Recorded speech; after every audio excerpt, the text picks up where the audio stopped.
कहानी का शीर्षक, बाबा ने चमत्कारी रूप से घर वापसी के लिए रेलवे यात्रा का प्रबंध किया। उनकी शिरडी यात्रा के कुछ दिन पहले आई के पैर की अंगुली घायल हुई, जिससे उन्हें काफ़ी दर्द हो रहा था।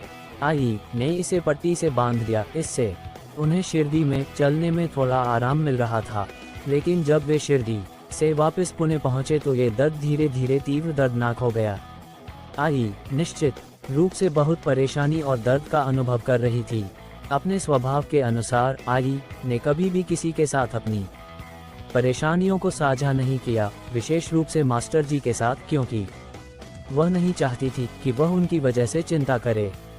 वह चुपचाप पीड़ा सहन करती, परंतु उनके कारण किसी को असुविधा होते हुए नहीं देख सकती थी। मास्टर जी ने अपनी वापसी यात्रा के लिए पुणे से गोवा तक ट्रेन टिकट बुक किए थे, लेकिन आई के दर्द को देखते हुए उन्होंने उनसे पूछा जब तक वह बेहतर महसूस नहीं करती तब तक क्या वह पुणे में रहना पसंद करेगी, ये जानते हुए कि उनके पास सीमित पैसा है और मास्टर जी ने पहले से ही सबके टिकट खरीद रखे थे। आई ने उनसे कहा कि उनके लिए रेलवे यात्रा का पर्याय लेना ही सबसे अच्छा होगा, क्योंकि उनके पास आवास खर्च करने के लिए और अगले दिन नया रेलवे टिकट खरीदने के लिए पर्याप्त संसाधन नहीं था। उन्होंने कहा, हमें जाना ही होगा। रेलवे का समय रात 8 बजे प्रस्थान करने के लिए निर्धारित किया गया था। वे बच्चों और सामान के साथ प्लेटफॉर्म पर इंतजार करने लगे। जब गोवा जाने वाली ट्रेन पहुंची तो सभी डिब्बे भरे हुए थे और ट्रेन भरी हुई थी।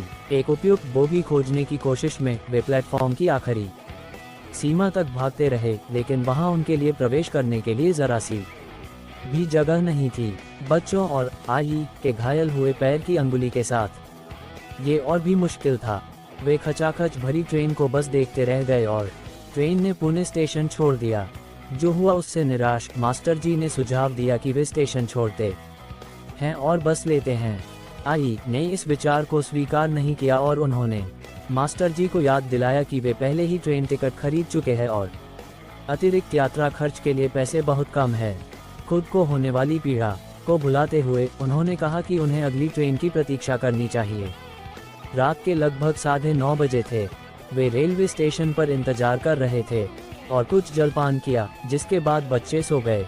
आई ने मास्टर जी से कहा कि वे अगली सुबह में गोवा ट्रेन लेते हैं।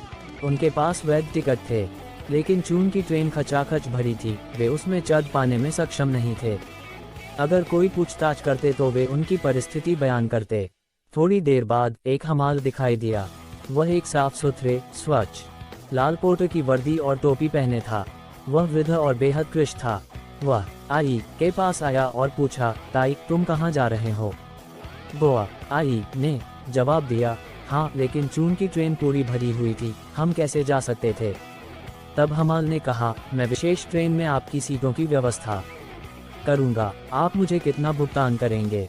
आई ने उत्तर दिया, जो कुछ भी आप चाहते हैं हम आपको भुगतान करेंगे। वृद्ध हमाल ने कहा, मुझे ₹2 चाहिए। वे सहमत हुए।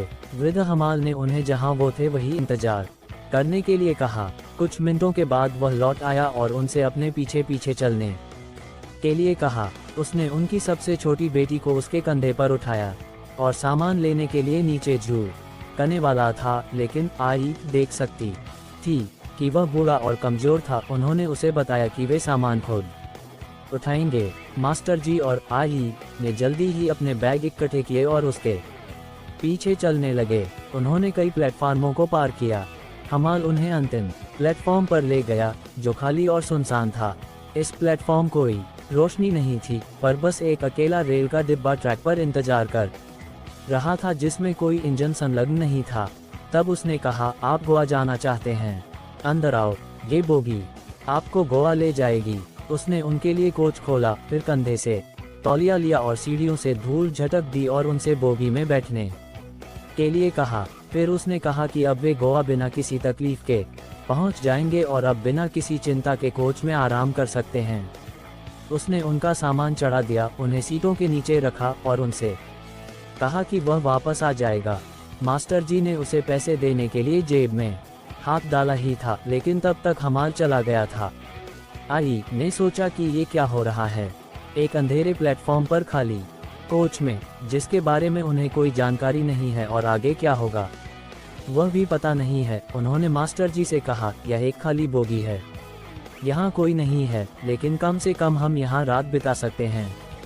हम सुबह देख लें कि क्या करना है। ये कहकर वे नीचे बर्थ पर लेट गए और सो गए। कुछ घंटों बाद जब अचानक से टक्कर महसूस हुई तब बोगी ट्रेन से जुड़ी हुई थी।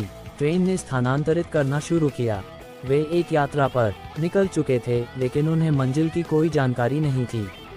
जैसे ही यात्रा आगे बढ़ी, अधिक यात्रियों का प्रवेश हुआ और उनसे उस वृद्ध हमाल ने जो वादा किया था उस बात की पुष्टि हुई कि वे गोवा अपने घर जा रहे थे। कुछ और यात्री उनसे जुड़ गए और एक परिवार ने उन्हें पराठे का नाश्ता भी दिया। वृद्ध हमाल फिर कभी नहीं दिखा। उन्होंने उसके बारे में अन्य हमाल से पूछकर उस पहचान संख्या के बारे में पूछताछ की और उन्हें बताया गया कि उस विशेष बिल्ला संख्या का कोई हमाल नहीं है। विस्मयादिबोधक चिन्ह। एक बार फिर उन्होंने महसूस किया कि यह बाबा द्वारा एक चमत्कार के अलावा कुछ भी नहीं था। जो पूरी तरह से आत्मसमर्पण करते हैं उनके लिए बाबा निरंतर प्रेम से भरे हुए और करुणा के सागर हैं। यह बाबा के वचनों में से एक था, त्याग शरीर चला जाऊंगा, भक्त हेतु दौड़ा आऊंगा। यह एक घटना उन असंख्य घटनाओं में से एक है जिसमें हर बार उनकी कृपा और सुरक्षा का अनुभव भक्तों ने किया है। आई एक बहुत ही सरल और साधारण व्यक्ति है। बचपन से साईं बाबा के साथ उनका विलक्षण लगाव था। उनका बचपन बहुत मुश्किलों से भरा हुआ था, क्योंकि जीवन में उन्होंने अपने पिता को बहुत जल्दी खो दिया था। इस कारण उसकी मां को सदमे से मानसिक बीमारी विकसित हुई और फिर उनका ख्याल रखने की जिम्मेदारी उन पर आ गई। जब आई 5 वर्ष की थी, उनके घर में बाबा की एक तस्वीर थी। जब उन्होंने पूछा कि यह किसकी तस्वीर है, तब आई को बताया गया था कि यह उनके दादाजी की एक छवि है और वह जो भी चाहती हैं उनसे पूछ सकती हैं। उन्होंने सचमुच सलाह मान ली और तब से उन्हें पूरे जीवन में कभी कभी बाबा की प्रबल उपस्थिति महसूस हुई है। बाबा ने उन्हें सपनों के माध्यम से निर्देशित किया है, जरूरत के समय के उनकी सहायता करना, और जाहिर है उनके माध्यम से कई अन्य भक्तों को मार्गदर्शन किया। बहुत से लोगों का अनुभव था जिसमें आई ने उन्हें कुछ कहा है और उसके शब्द सच हो गए हैं, चाहे सुनने में वे कितने भी असामान्य क्यों न हो। अगली कहानी वास्तव में चमत्कारी है। अगली कहानी अगले वीडियो में सुनेंगे। आप सभी को धन्यवाद।